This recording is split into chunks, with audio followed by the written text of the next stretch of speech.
Bismillahirrahmanirrahim. Assalamualaikum warahmatullahi wabarakatuh.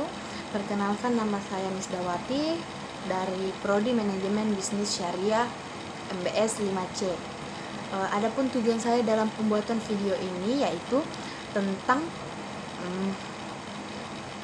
sebagai bahan ujian akhir semester pada mata kuliah kultur dan jejaring sosial yang diampu oleh dosen mata kuliah Pak Adzan Nur. Jadi langsung saja dari video yang dilihat, yaitu mengenai tentang kos-kosan di era digital. Nah, pertama, kalau kita ingin membuka kos-kosan, itu harus dilihat dari segi letaknya dan biayanya.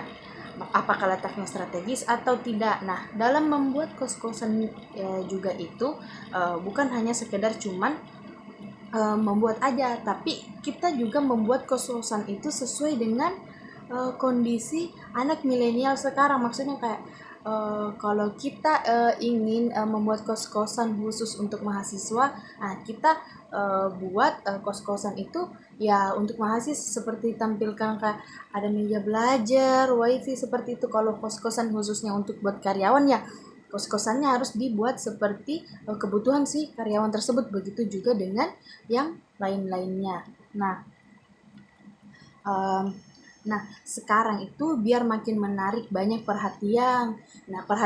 Nah, kaum milenial untuk menetap di kos yang Anda buat. Dan ketika Anda ingin membuat kos-kosan, apalagi khusus untuk mahasiswa, nah, dan menyediakan beberapa fasilitas yang dapat mempermudah mahasiswanya, seperti Anda menyediakan laundry di sekitar kos-kosan itu, menyediakan tempat belajar dan tersedianya wifi, sehingga mahasiswa berpikir bahwa kos-kosan di kota ini dan di rumah saya pun itu tidak ada bedanya, sehingga mahasiswa itu menjadi lebih nyaman lagi untuk menetap lebih lama di kos-kosan tersebut, sehingga akan mengurangi rasa rindu terhadap kampung halaman itu. Selain itu, harga sewanya juga dapat dijangkau oleh si mahasiswanya. Nah,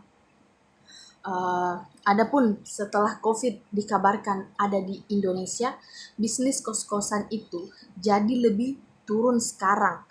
Hampir secara keseluruhan bisnis kos-kosan itu turun karena banyak mahasiswa yang pulang kampung dan pulang ke kampung halamannya dan menetap di kampung halamannya, karena mereka sehingga kos-kosan menjadi terlebih lagi keterbatasan dalam melakukan aktivitas, sehingga kos-kosan juga menjadi sunyi, sehingga pemasukan juga pada bisnis kos-kosan itu juga menjadi turun drastis, sehingga ada juga yang dikatakan pemerintah terlebih lagi mengenai keterbatasan dalam melakukan aktivitas yang dianjurkan oleh pemerintah. Nah, sehingga kuliah itu dialihkan ke daring. Nah, jadi kita harus punya target bahwa awal kita membuat kos-kosan itu hanya untuk mahasiswa, itu dialihkan ke umum. Nah, tujuannya agar kos-kosan tersebut tidak menjadi sepi gitu. Nah, dalam membuat kos-kosan itu kita juga harus berpikir, tidak langsung membuat kos-kosan. Saya mau membuat kos-kosan itu langsung buat saja, tidak berpikir konsepnya seperti apa dan kos-kosan itu akan dibuat untuk siapa, dan itulah hasil review saya dari video. Kurang dan lebihnya mohon dimaafkan. Wassalamualaikum warahmatullahi wabarakatuh.